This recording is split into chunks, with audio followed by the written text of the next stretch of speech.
Kagulat World. Matapos ang kanyang makapigil-hiningang performance sa Macau Masters, hindi pa rin tumitigil ang momentum ni Alexandra Alex Eala dahil muli niyang niyanig ang tennis world sa anunsyo ng kanyang paglahok sa 2026 Kooyong Classic.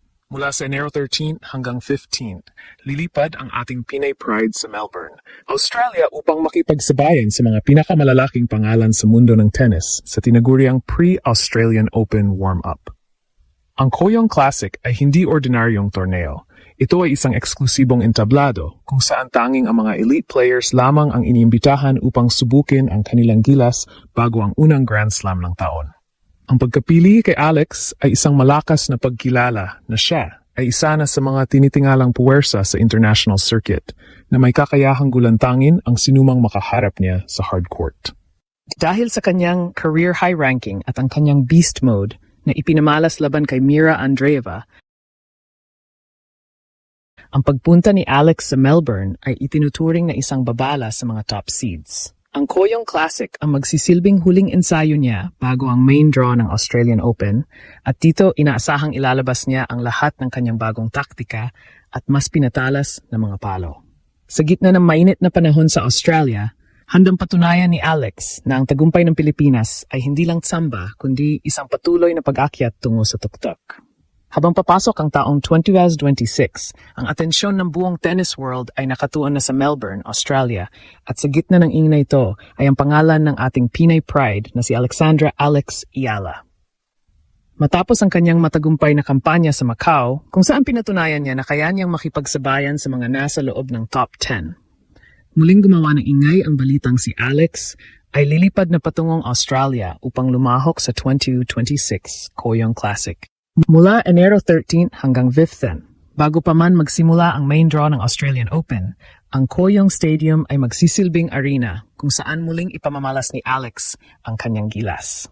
Ang anunsyong ito ay hindi lamang basta balita para sa mga fans, kundi isang malakas na indikasyon na si Alex ay kabilang na sa hanay ng mga manlalarong itinuturing na crowd drawers at top contenders sa international stage. Ang Kooyong Classic ay hindi isang ordinaryong ATP o WTA tournament na bukas para sa lahat. Ito ay isang invitation-only exhibition na may napakahabang tradisyon mula pa noong 1988. Sa loob ng maraming taon, ang mga tennis legends gaya ni Andre Agassi, Roger Federer at Novak Djokovic ay ginamit ang Kooyong bilang kanilang paboritong tune-up bago sumabak sa init ng Australian Open. Ang katotohanan kasama si Alex Eala sa listahan ng mga manlalaro ngayong 2026 ay isang malaking karangalan para sa Pilipinas. Ipinapakita nito na ang mga organizers sa Australia ay nakikita kay Alex ang kalibre ng isang future Grand Slam champion. Ang imbitasyong ito ay bunga ng kanyang matinding pag-akyat sa ranking at ang kanyang pagiging giant killer sa mga nakaraang buwan. Lalo na ang kanyang naging dikit na laban sa Russia's Mira Andreeva. Sa Melbourne Park, ang kondisyon ng panahon ay kilalang malupit, mula sa matinding init ng araw hanggang sa pabago-bagong hangin. Ang paglalaro sa Kooyong Classic ay magbibigay kay Alex ng mahalagang oras upang mag-adjust sa hardcourt surface at sa klima ng Australia nang walang pressure ng ranking points. Dito, ang layunin ni Alex ay hindi lamang manalo, kundi ang pakiramdaman ang kanyang laro laban sa mga world-class opponents na inimbitahan din sa torneo. Ito ang pagkakataon niya upang ilabas ang beast mode conditioning na kanyang pinaghandaan sa Spain. Ang bawat rally sa Kooyong ay magsisilbing ensayo para sa mas malaking laban na darating sa Australian Open, kung saan inaasahan nating gagawa siya ng mas malalim na run sa main draw. Bukod sa aspeto ng laro, ang presensya ni Alex sa Kooyong ay isang malaking balita para sa Filipino community sa Australia. Ang Melbourne ay tahanan ng libu-libong mga kababayan nating sabik na makita ang isang Filipina na nakipagpalitan ng ground strokes sa mga world superstars. Ang suportang ito ang nagsisilbing gasolina ni Alex upang lalong pagbutihin ang kanyang laro.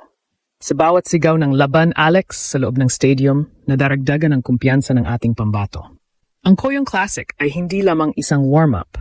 Ito ay isang selebrasyon ng pag-angat ng Philippine tennis. Ang pagsali ni Alexandra Eala sa Kooyong Classic ay hindi lamang isang prestihiyosong imbitasyon, kundi isang napakatalinong hakbang sa aspeto ng sports science at tactical preparation.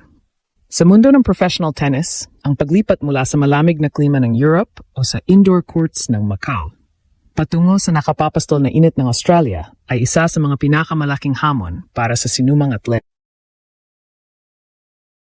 Sa loob ng 3 araw sa Melbourne, mula Enero 13 hanggang 15, magkakaroon si Alex ng pagkataong i-calibrate ang kanyang laro sa ilalim ng eksaktong kondisyon na kakaharapin niya sa Australian Open. Ang beast mode na ating inaasahan ay hindi lang tungkol sa lakas ng palo, kundi sa abilidad niyang mag-adjust sa bounce ng bola at sa bilis ng hangin sa Melbourne Park. Isa sa mga pangunahing bentahe ng Koyong Classic ay ang pagiging exhibition style nito na may high-level competition. Dahil walang ranking points na nakataya, mas malaya si Alex na subukan ang mga bagong taktika na kanyang hinubog sa Rafa Nadal Academy. Maaring makita natin ang mas agresibong pag-atake sa net o ang mas madalas na paggamit ng kick serves upang masurpresa ang kanyang mga kalaban. Dahil ang mga makakatapat niya rito ay mga kapwa elite players din na naghahanda para sa Grand Slam. Ang bawat set ay magsisilbing high-intensity training. Ipinapakita nito na si Alex ay hindi na kontento sa pagiging qualified lang. Siya ay naghahanda na para maging isang dominant force. Ang pagharap sa mga world-class stars sa Koyong ay magbibigay sa kanya ng sapat na rhythm at timing na mahirap makuha sa simpleng practice sessions lang. Bukod sa physical conditioning, ang mental advantage ng paglalaro sa Koyong Stadium ay hindi matatawaran. Ang makasaysayang arena na ito ay naging tahanan ng Australian Open noong unang panahon, kaya't ang aura ng lugar ay puno ng inspirasyon at tradisyon. Para kay Alex, ang pagtapak sa court na ito, kasama ang mga higante ng tennis, ay isang pagpapatibay ng kanyang kumpiyansa. Matapos niyang pahirapan si Mira Andreeva sa Macau, ang Koyong ang magsisilbing patunay kung kaya niya bang panatilihin ang ganitong level ng laro ng sunod-sunod. Dito susukatin ang kanyang mental fortitude, kung paano siya mananatiling kalmado sa ilalim ng mainit na araw at sa harap ng libu-libong manood na uhaw sa aksyon. Higit pa rito, ang Koyong Classic ang perpektong pagkakataon para sa kanyang coaching staff na pag-aralan ang galaw ng mga posibleng makatapat ni Alex sa main draw ng Australian Open. Dahil ang tournament na ito ay mapapanood ng mga tennis fans sa buong mundo, ang bawat laro ni Alex ay magpapadala ng mensahe sa WTA circuit.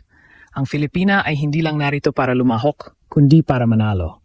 Ang suporta ng mga Pinoy sa Melbourne ay inaasahang magiging X-factor sa kanyang kampanya. Ang mga hiyaw at palapakpak sa Koyong Stadium ay magsisilbing dress rehearsal para sa mas malaking ingay na kakaharapin niya sa Melbourne Park. Sa huli, ang paglahok ni Alex Ayala sa Koyong Classic ay isang matalinong pagpili ng quality over quantity. Imbes na sumali sa mga qualifying tournaments sa ibang lungsod, pinili niya ang eksklusibong entablado kung saan ang elite lamang ang naglalaban. Ito ang tunay na indikasyon ng kanyang pag-akyat sa antas ng mga reyna ng tennis.